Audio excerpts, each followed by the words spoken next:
I'm the last survivor of the Holocaust in our family. Behind the words, pictures, and artifacts in the museum are people whose stories of survival and hope come alive to inspire new generations of upstanders. One by one, these stories stir the soul. Can there really be hope for us? See, mine is 4018. My sister was 4017. Holocaust survivors, their descendants, liberators, champions of justice, and courageous upstanders ask only this: hear my story, so that the lessons they teach will echo for generations. I will never meet someone else like my father. But there are many of us who, if we come together, can keep his voice alive. These stories will change you. They will move you to action, inspiring the best of humanity every day.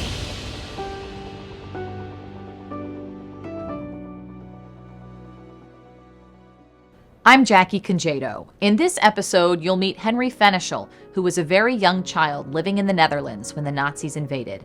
Henry's father was deported and murdered in Auschwitz. He and his mother went into hiding, but they were discovered and deported. Henry and his mother managed to survive internment in Bergen-Belsen and went to Palestine as part of a prisoner exchange. He eventually made his way to the United States and built a new life teaching physics at the University of Cincinnati until his retirement. Hosting the conversation is Director of Collections and Exhibitions, Cori Silbernagel. Hi, Henry. It is lovely to have you here today. I'm so happy you came down to the center to talk with us. Before you share your story, I want to share a little story of mine for you. That'll be nice to hear. Yeah, so I started working at the Holocaust Center in 2015, and you were one of the first Holocaust survivors I met ever. I came into the work not knowing very much about the Holocaust and not feeling personally connected, and I think it's because of your story and the story of others that I've met over these years that, you know, there's truly no other work that I feel like I should be doing. So Thank you. That's impressive. From the bottom of my heart, thank you so much for sharing your story with us today. As we get started, I'm hoping you can tell me a little bit about yourself in general, and then we can dive into your story. Well, the beginning you'll hear probably in the questions and answers, so I'll go backwards. I'm now retired from University of Cincinnati, where I've served almost 40 years as a physics professor. Once I retired, I stopped writing equations on the board, and instead of doing physics, I'm spending time with this institution, the Holocaust Center here. And I wonder sometimes whether, you know, my background has been bad and I'm lucky to have survived, but possibly I'm thinking maybe I survived to bear witness that it actually happened. And so, and I think about that more and more as time goes on, you know, less physics and more our history and background, and unfortunately, what we're listening in the news nowadays, the battles that are in Israel and Gaza and what have you. Yeah, I think it's more important than ever that we learn about the Holocaust and take those lessons into today. Right. So tell me about your Holocaust experience. What happened to your family? What was your life like before the war? Okay, well, in a nutshell, when people ask me, I say, you're probably familiar with the story of Anne Frank, the diary of Anne Frank. In a way, my life was similar, meaning Jewish kid, Dutch boy, Nazis invade, my father is rounded up never to return from Auschwitz, my mother and I go into hiding, we are captured, and I end up in Bergen-Belsen, except my story is a happy ending in that I survived Bergen-Belsen where Anne Frank perished. Jumping to the next level in my life, I ended up in Israel, in Palestine, pre-state Israel, in 1944. And the powers that be thought it was smart to separate my mother and me. At the time, I thought that was ridiculous, but they felt, I think it's the socialism and the kibbutzim concept in Israel, that I was sent to a children's home while she went to spend some time with family members, and in order to recover. And it was not a prison, the children's home, but she would come and visit me, and all holidays, vacations, I would be with her. So it felt natural. Yeah. Somewhere down the line, she got remarried, and so I started out speaking Dutch. Came to Israel, Palestine, I switched to Hebrew in the children's home. She got married to somebody who spoke Yiddish, so I had to trade that for Yiddish. My stepfather had family and 2 brothers in this country, in the U.S., and they suggested at the time, life is rough, there's a war fight going on, why don't you come to the United States? So they arranged for us to come as immigrant, us meaning my mother, stepfather, and myself. And in January 1953, we arrived in the New York harbor on a boat. The name of the boat was the Andrea Doria. There's a big story with that, but anyway, she, as you come into New York harbor, it's very impressive. Statue of Liberty on the left, skyscrapers on the right, and on a small black and white TV, President Eisenhower is giving his inaugural speech. That was my welcome to this incredible country. And so then I had to learn a new language. I'm still working on my English. I don't know. I think your English is better than mine. Tell me about your hometown. Where did you grow up? That was until the age of 4. So the memories are not detailed. I remember a zoo, going to the zoo, but I don't remember a nursery school, for example. But the town was The Hague, which is the capital of the Netherlands. Amsterdam is the New York City equivalent. The Hague is the Washington, D.C. equivalent. Okay. What happened when the Nazis occupied the Netherlands? Well, they took over, and in a way, not all the Dutch folks objected to it. And some welcomed them because they were at the same time already fighting on the east side against the Russians. And the Russian and communism are bad guys, and so they were accepted. Also, the language is very not that different. I mean, the Dutch, if you know Dutch, then the German you can understand and what have you. So initially what happens, they didn't come in and round up the Jews. For the first year they did nothing, but slowly took over. So the cop on the street corner, instead of being a Dutch cop, was now a Nazi cop or a Dutch collaborator. They took over public transportation. Buses, trains, slowly were run by them. And then eventually, when they got all organized, they went to their mission. The original mission was to round up the Jews. How did life change for your mom and dad? I know you were very young at that time, right. But their lives were forever changed. Right. One of the ways that they controlled things, they said Jews cannot be within certain proximity of the ocean. You have to be more inland. And my father had a business in a different community, and so we were not always together. But and my memories are limited. As I said, I was 4 years old when we went into hiding, and 6 years old when at the end of that process. Yeah. I see some photographs here and there, and I have some photographs of me playing with other kids. So I must have done that, Yeah. Tell me about going into hiding. You went into hiding with your mother. The hiding. What were the circumstances around that? The hiding location was a child nursery kind of facility, but it was typical Dutch facility where there would be the first floor would be the facility, and then there'd be a few stories of apartments and other people living. I know I played, and we would play in a yard, or across the street there was a little park, and I remember playing over there with some other kids. But that's the only recollection I have.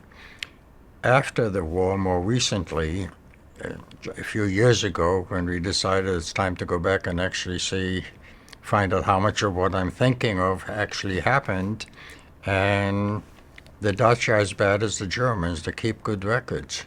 And so I found some records and details when we were captured, when we were taken, rescued, and so forth. Will you share a little bit about what happened to your father? I know he wasn't in hiding with you and your mother. No, my father was, at the time when he was rounded up, he was in a business part, which was in a different village in the northern part of Holland. Probably half an hour bus ride or train ride. And he was rounded up over there. And I actually did hear from, there's a Dutch private citizen, I guess, who was trying to find out what happened. And he sent me a note indicating he found a record of when my father was captured and the details of him being arrested in the location, and from there ended up ultimately ending up in Auschwitz. Wow.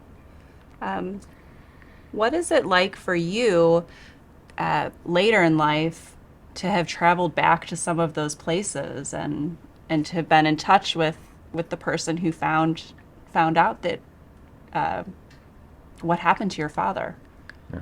Well, it's difficult. It's the thing where I was very young, so I did not have the time or the years develop the camaraderie and the closeness with the father. You know, by the time you get to be a teenager, you have conversations. You know, politically, you know what they do. I didn't go through all of that. So it's almost. I mean, it's sad to say, but it's just a name. I mean, when I see what happens, and when I see what I, as a father, serve to my kids, I see what I was missing. You know. But until that point, I was too young to keep a diary. Yeah. And we didn't have these fancy toys that are taking pictures over here to take a lot of pictures. So all of the 2 photographs that I was able to recover after the war. Yeah. One of the advantages of my job at the university professor, we have these things called sabbaticals. At the University of Cincinnati, the arrangement is that after 7 years, or the 7th year, you can take a year off and go teach somewhere else or do research somewhere else. And needless to say, I took advantage of it and combined business and pleasure, so to speak. So I took, every time I had a sabbatical, I took it. And over the years, I spent about 3 different sabbaticals in Israel, 3 different institutions, the Weizmann Institute, University of Jerusalem, and so forth, and Haifa Technion. But one of those I also spent in Holland, to go back and see what life might have been. So we spent a year, my wife and my kids, who at that point were teenagers, and we sent them to the Dutch school to learn the language, the Dutch, rather than to an English-speaking school. And I worked at the university teaching, but mostly doing research in laboratories. I'm what I call myself a plumber. I'm an experimental physicist. I had a lab where at extreme low temperatures, close to absolute zero, liquid nitrogen, helium, studied experiments. And so in the morning, before I would go to the lab with my graduate students and the colleagues, I went to the language lab. You know, it's a university. You're foreign students in a university. There's always a language lab. So they had a language lab to teach Dutch. So I figured I'd go and sit in the language lab for a while and see, and the language would come back to me. After doing that for a few days, and I go back to the lab, they said, "Where have you been this morning?" So I mentioned that I went to the language lab to learn a language. I said, "What are you, crazy? Everybody over here speaks English. And the Dutch speak English and French, and what have you?" Unfortunately, I listened to them. So I didn't spend much Dutch because everybody speaks English. But fortunately, my kids, my daughters, in their setting and environment in school, in high school, picked up the language. And one of them is still a soul friend with a Dutch girl who was here a few months ago, actually visiting my daughter, Joan. Oh, wow. In Cincinnati. That's amazing. Yeah, so still in touch. So those connections So that continue connection, today, yeah, right. and with your daughters. And That's daughters, beautiful. To go back in your story a bit more, you were talking about you being in hiding with your mother. What happened? Tell me the story of how you were caught and where you went. So the hiding part was not being locked up in a room and not being able to go, and it was in the children's home. So I was out with the kids playing, you know, and I was out in the street. And how they rounded me up, I don't know. Who told on them, or maybe even I may have said, you know, I'm a Jewish kid, maybe, who knows, when I was asked the question. But when we were caught, we were taken to what's called a transit camp called Westerbork, which is an immigrant camp on the border of the Netherlands and Germany. By the way, the name of the country is the Netherlands, not Holland.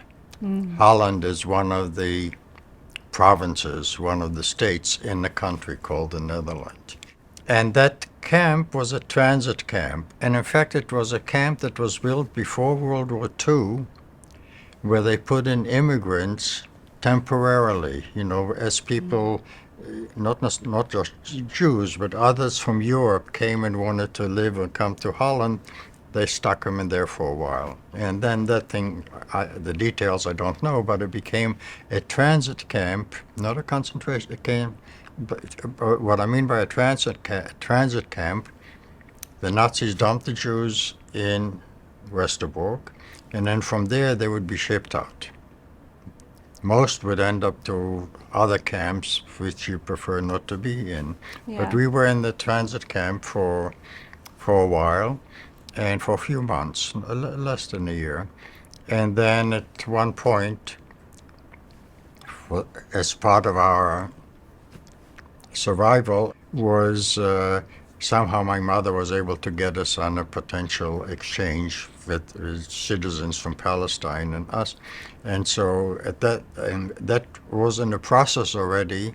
And at that point, we got shipped out from Westerbork to Bergen-Belsen concentration camp in February of 1944.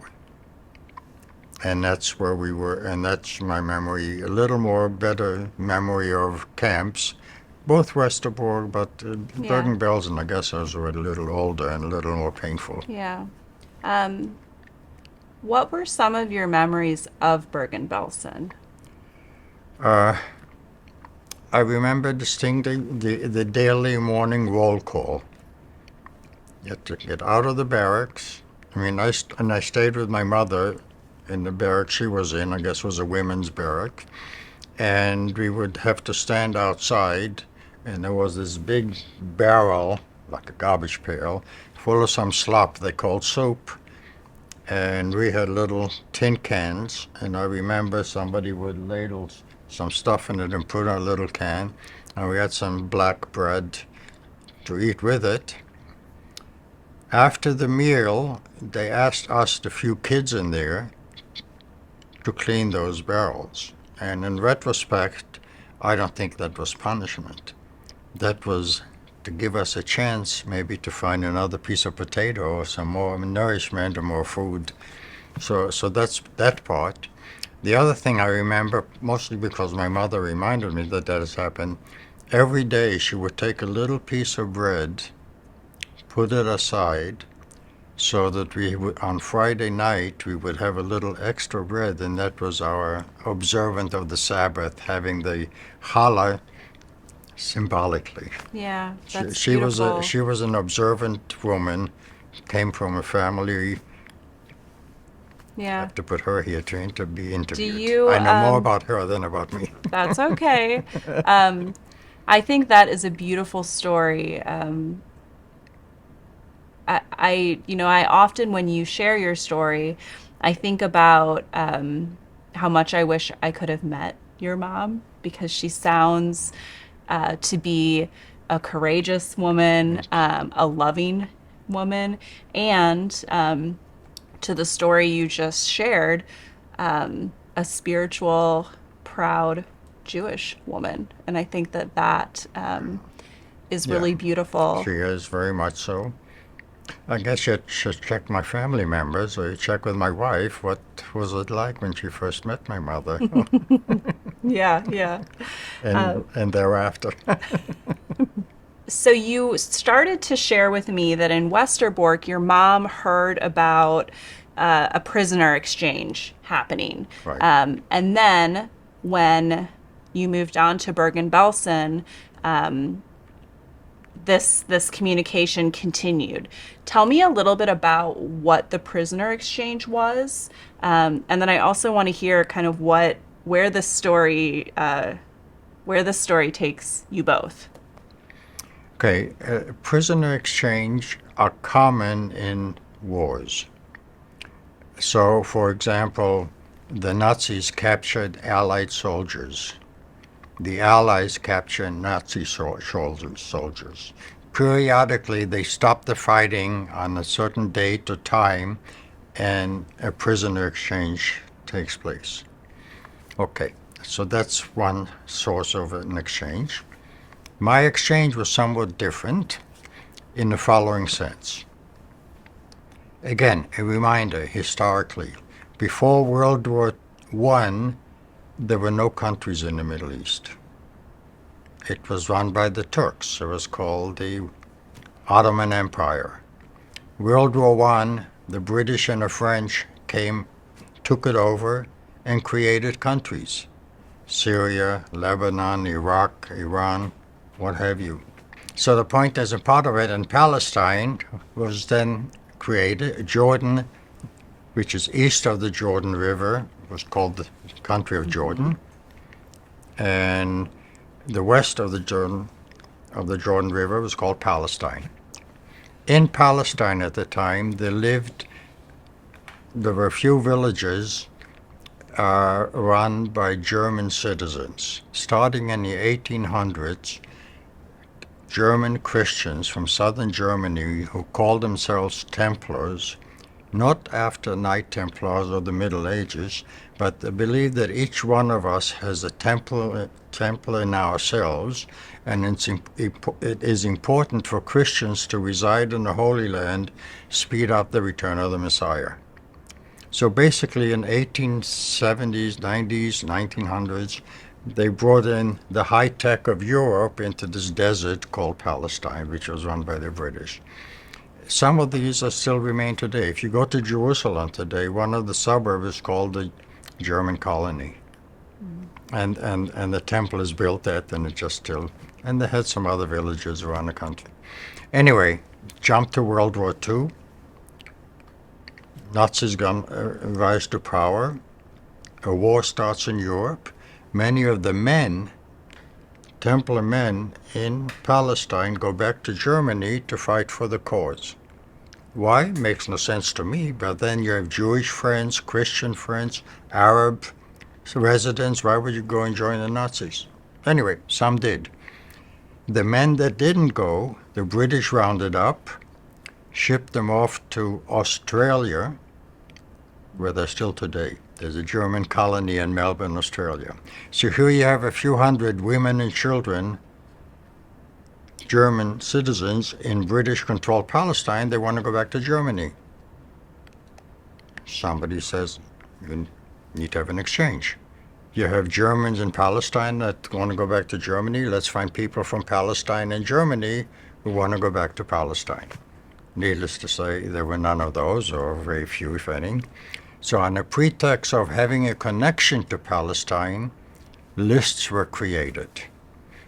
Turns out my father's family, parents and brothers and sisters, my father grew up in Berlin, Germany. Nazis come to power, they go away, they decide to go to Palestine.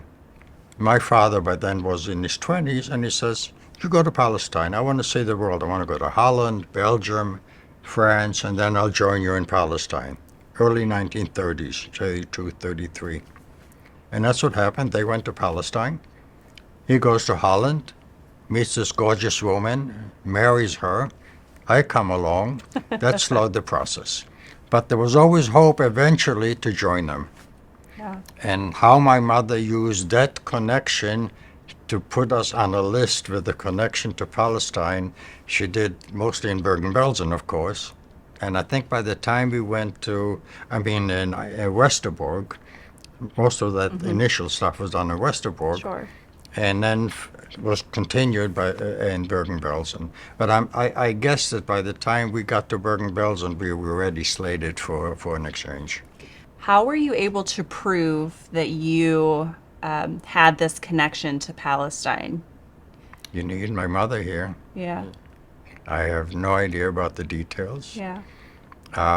There are documents, but what she did exactly, or who she had to bribe, or some of it was contacts, that she knew the right people maybe. And although when she was in Holland, when we lived in Holland, my father worked in the business, in the store, and my mother was a seamstress, and maybe that somehow she knew people, or the right people.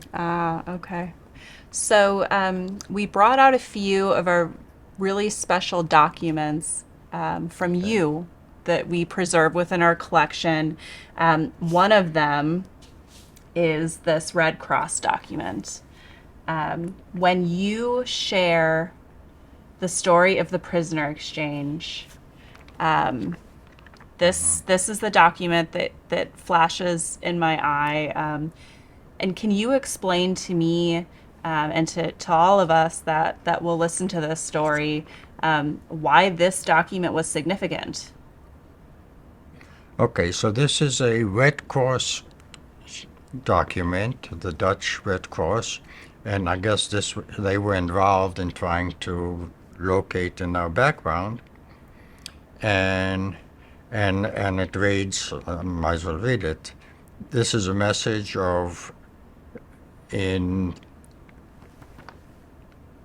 December 1943, please inform Paula Fenichel, Fischler family in Westerbork that they have been registered on the 5th veteran Zionist list for immigration into Palestine.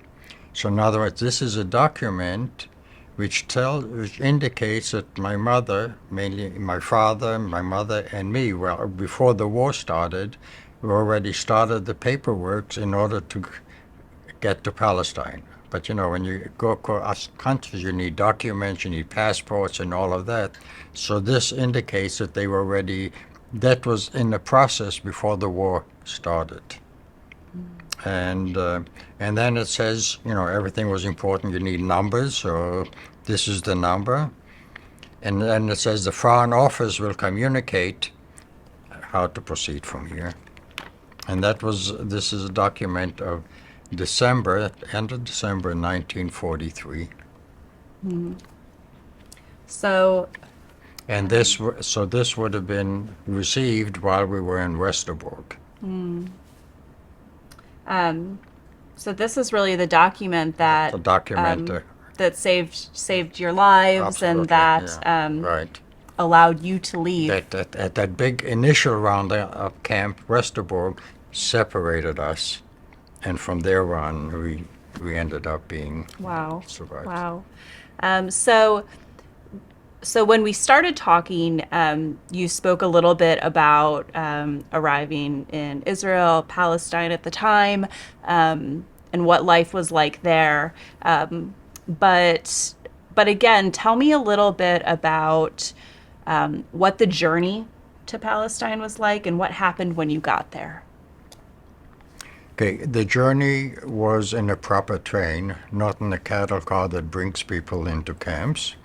And it was a typical transport train in Europe where you have cabins and you have maybe a bench on one side, 2-3 people can sit on the bench on the other side. It was about 10 days, so you had to sleep. So at night you slide the benches together. Well, if you have 3 people here and 3 here and you slide it together, it's kind of not much space to sleep. Luggage we didn't have, so me as a kid, they tied me up in the luggage rack. And I remember sleeping in the luggage rack on these trains. How old were you at that time? I was at that point 6 years old, approaching 6. Well, and we have another item from the collection is this immigration document with a photo of your mother and you, only 6 years old, right on her hip. That was taken when we arrived in Palestine. You shared with me when we started talking that you and your mother were separated, and that it wasn't with bad intention, but that it was the thought of the time in rebuilding. Where did you live during that time you were separated? Okay. The separation was common in the following sense. Many of the people who arrived in Palestine before the state was established formed collective farm, which was common in the East and Soviet Union. And in a collective farm, it's a big family. And their families and their husbands and wife and their kids. So during the daytime, the parents work or do their work and the kids are at school. They play together in the evening, but at night the kids are separated into a separate kids' bedroom, if you wish. So all the kids stay in the bedroom and the parents have their own little facility. So the idea of separating kids from parents is not unusual in that kind of a setting. Yeah. So anyway, that's what I think. So anyway, decided my mother was not in great shape health-wise, so they decided, why don't she go and live with my family? The family being, I mentioned my father's family was there, and my father's sister was married by then, had some kids already in the Tel Aviv area, so she went to live with them, and I was sent to a children's home in a community called Nahariya, which was a village close to the Lebanese border on the Mediterranean, right on the beach. I mean, it was a children's home, 2 stories, maybe 30, 40 kids. And I remember that much better, and I remember going to the local, this was sort of our sleeping facility. During the daytime, we went to the local village school, regular elementary school, and that was a place to sleep. Any opportunity my mother had, holidays, vacations, whatever, she would come and visit, or she would come and take me on vacations, and I would join the family in Tel Aviv area, which is quite a distance. Yeah. So that I remember much better. At that point, I'm 6 years old. I thought it was reasonably normal. I didn't know, I didn't know that this is different. Yeah. Even though I had cousins by then who lived at home. But, Yeah. Well, I know I've seen some photographs of you during that time in your life, and you look happy. And I guess, yeah. I think that some of those memories maybe are not all bad at that point. No, it's happy. And remember, just before that, the memories of having Nazi soldiers going around wherever I am, they were gone. Yeah, this is an entirely new world for you. Yeah. And one thing that I remember specifically, this is before the State of Israel was established. That's 1940s. And we were on the beach, a children's home. And those days, not everybody who wanted to come to Palestine was accepted, the border rules and what have you. So a lot of Jews tried to come in illegally, and they would go on a boat, and the boat would illegally beach on the beach, the sandy beach in front of our building. And in the morning, the local police would come and check the kids in the home, and says, these kids weren't here yesterday. Of course, we were told them, of course they were here. Wow. They knew the game, Yeah. and so I remember that in terms of illegal immigration before the state of Israel was Yeah. established. So the community was taking care of each Yeah, other and right. refugees too. Right. Wow. So your mother remarries, Right. and eventually the three of you immigrate to the United States. Why did your mother and stepfather leave? Good question, but life was rough in Israel at the time. You didn't know what's going to happen next. The state by that time was established already, but there was still fighting in Egypt, Jordan, Lebanon, Syria. Yeah. The war was still technically on, and my stepfather, I don't know if his plan to do that even before they got married. His family, a brother and sister, and their extended family were in this country, in the U.S., and convinced him to go. And when I asked my mother occasionally why we did that, she said she thought it was probably going to be better for me, give me opportunities, educational opportunities Yeah. that might not be Yeah. there. Yeah.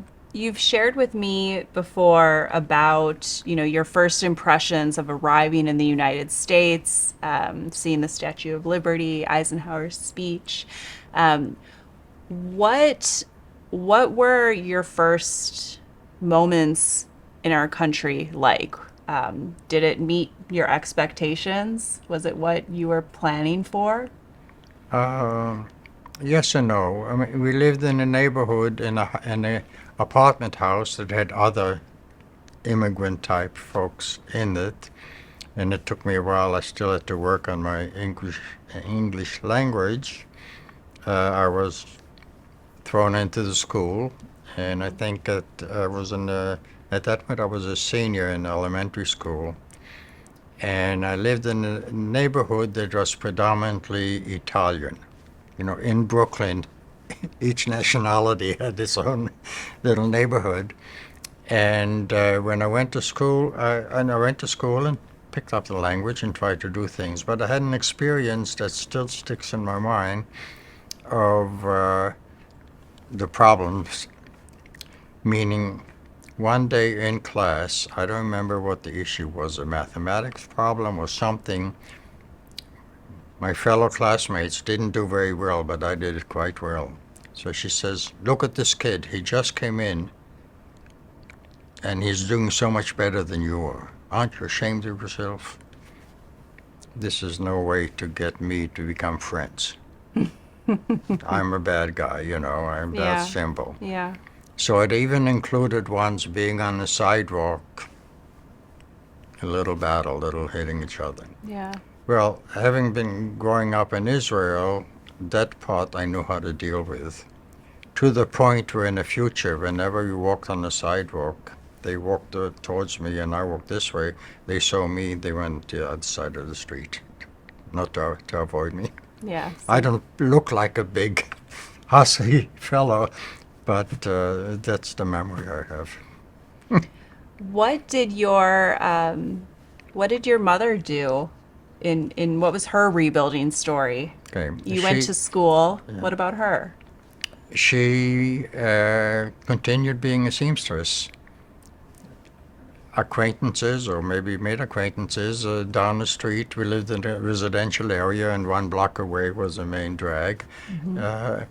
There was a store, clothing or whatever, and she did fixed people's dresses and clothing. That was her specialty.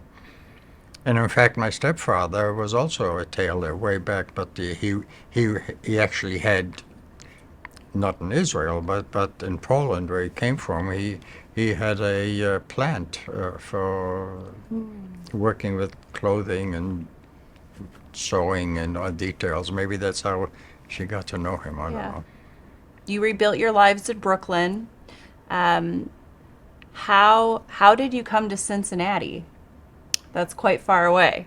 Yeah. Okay. So in Brooklyn, I went to a high school. By the way, the name Brooklyn comes from Holland. The Interesting. Netherlands has a city called Brooklyn. Uh-huh. And I went to a high school called New Utrecht. Utrecht is a city in Holland, so it's like coming back home. It's a small world. Small world, right. Anyway, after the high school, I went to Brooklyn College. There you get a free education if you can make it. And I met this gorgeous woman over there. And she is my princess. Her name is Diana. She's my Princess Diana. And we got to a stage. We actually met at the Hillel Foundation. The Hillel is a Jewish student club at the university, very common even today. And we ended up getting married. And then I went to Beautiful. graduate school. At that point, I was married. Oh, we married the first year, whatever. I don't remember the exact detail. And after I got my PhD, which was Rutgers University, just across the river from New York City. Brooklyn is one of the suburbs of New York City. Anyway, and then her family and my family lived in the Brooklyn area, in the New York area. So we decided for our first job, why don't we draw a circle 1 day's drive, so that on weekends we can hop in the car and go back into the city and visit with the family and then be back in class Monday morning or so forth. Cincinnati was sort of on the edge of it. And in fact, we haven't done what we were planning to do. But figure first job and then move on. Discovered this Cincinnati as a wonderful community, a nice place to raise kids, and good neighbors, friendly people like you guys are interviewing me right now, So, so there was no reason to move on. So it was the only job I ever held. And I spent technically 38 years, but when I retired, they stopped paying you. They give you a title, Professor Emeritus. That emeritus certificate gives you free parking on campus. So you still have your parking spot I still today? I still have That's free parking great. in there. But in fact, I continued for a few more years supervising graduate students. I slowly eased out of my lab to let other people come and do that. So. Yeah. And then after that happened, as I may have mentioned, I stopped writing equations on the board. And instead of giving talks about physics, I figured maybe that's why I survived. Maybe I should tell my story. And Yeah. I switched subjects. And you've been sharing your story for many years now. Is your act of storytelling an act of resistance against the Nazis? Have you ever thought about it that way? I think not so much in terms of resistance, but as I sometimes tell myself, the reason I survived maybe is to bear witness that it has happened. People who deny the Holocaust or this anti-Semitism or all of these things, I was there. Now, you may not believe what I'm saying, but I know that I'm telling you the truth, and that's, Yeah. and you guys in this organization over here, the Holocaust and Humanities Center, you're doing an incredible job in telling the story. You're just incredible. Oh, thank you. We are an organization that was founded by Holocaust survivors, and the very least we can do is to remember and share their stories and your story. What are some of the lessons of the Holocaust that you hope to impart on on the students you speak to, and anyone else that hears your story?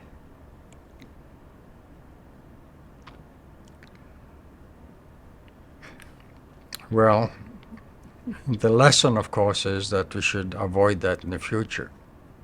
How do you avoid that in the future? To begin with, you try not to have autocratic leaders. Unfortunately, nowadays, around the world, people are elected democratically and become autocrats. Now, a benevolent autocrat is okay, but people are just worried about themselves and don't like black people or Jews or what have you. That's terrible. And so we need to avoid that if we can. Yeah. But I don't know how you do that. I mean, I have a philosophy of why we have these political problems, for example, in the country, which I can share with you. In the good old days, we had 1 or 2 radio stations before these toys came along. And we would all listen to the same news. And then we could be on the left politically or on the right politically, and we would have a discussion, but we discussed the same thing. We definitely heard that's what we heard, and we disagree or agree with what we heard. Nowadays, with the internet and all of these channels that are around, you just pick up what you want to hear. And so the people on the left listen to one thing, and the people on the right listen to the other thing, and so you don't have an intelligent conversation. I mean, your facts are different. And that's one of the problems. So even though I'm a firm believer in the internet and progress, it's one issue that has developed that we need to learn how to deal with. Yeah. I think, to that point, Holocaust education can help us humanize the history, and in that work, we find more in common with each other than differences. So I think it's incredibly important that you continue sharing your story, and Thank you. I appreciate thank hearing you. that. But yeah. Do you have hope for the future? I think so. I mean, there are some issues that we have to learn how to deal with them, but ultimately there ought to be enough of people, positive people like you folks over here, to be able to make sure that we go in the right direction. Yes, I agree. I think if the upstanding citizens continue to speak and act, that overcomes a lot of problems that we face today. You're absolutely right. Yeah. Well, I want to thank you so much for talking with me today. Every time we speak, I learn something new about you, and again, as I started, prior to meeting you and other Holocaust survivors, I had little understanding, and I am honored to be in a position where I can sit here today and say that I understand a little bit more, and I'm very excited to continue talking with you many more times to come. Thank you very much. And I speak for, I think, the other survivors as well. We really appreciate you and the organization and the support you're giving us. We're not left alone somewhere we have a home. You're part of our home. Oh, thank you, Henry. Thank you. To make sure you don't miss an episode, subscribe to our channel on YouTube. Let us know your thoughts on this episode. Our email is in the show notes. You can also connect with us on Instagram and TikTok at Holocaust and Humanity, and X and Facebook at CincyHHC. Hear My Story is a production of the Nancy and David Wolf Holocaust and Humanity Center. The center's mission is to ensure that the lessons of the Holocaust inspire action today. This series is part of the Cynthia and Harold Gutman Family Center for Storytelling and is generously supported by Margaret and Michael Valentine. Visit us in person at Historic Union Terminal in Cincinnati, Ohio, or online at holocaustandhumanity.org. Executive producers are David Wise and Jackie Congedo. Managing producer is Ann Thompson. Consulting producer is Joyce Kamen. Technical producer is Robert Mills. Technical director is Josh Emerson. Select music is by Kik Lee. This is recorded at the Nancy and David Wolf Holocaust and Humanity Center in Cincinnati, Ohio.